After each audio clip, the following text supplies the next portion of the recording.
svima! Dobrodošli u Sesvetski Kraljevec. Sada ću vam pokazati jednu prekrasnu, modernu, luksuznu kuću. Uđite!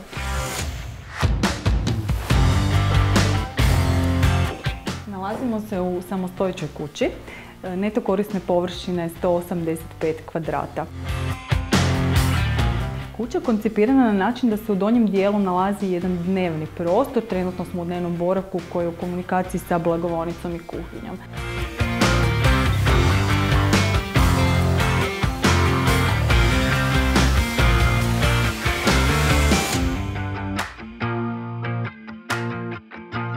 Velika prednost ove kuće je i njeno prekrasno dvorište. Na dvorište se izlazi s ove strane kroz terasu i također imamo prolaz i do zidanog roštilja.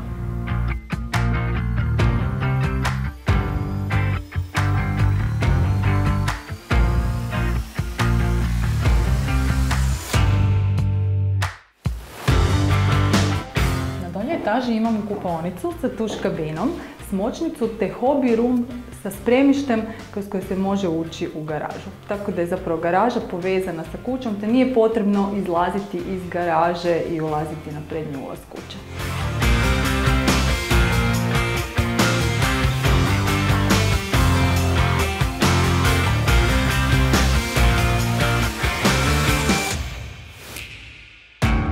Nalazimo se na drugoj etaži kuće, što ujedno je posljednji kat na kojem su 3 spavaće sobe.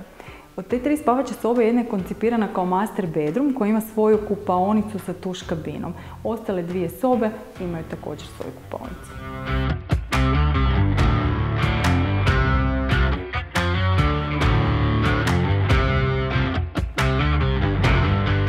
Kao što sam ranije spomenula, u cijeloj kući je podno grijanje.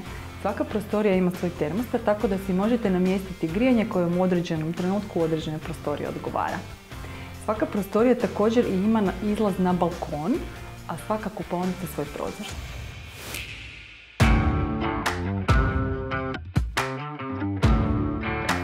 Novi vlasnici ove kuće moći će uživati u miru i zelenilu koje ova lokacija pruža. Također biti će odlično povezani sa ostalim dijelovima grada. Htjela bih još napomenuti da se u blizini nalaze svi sadržaji za sve generacije.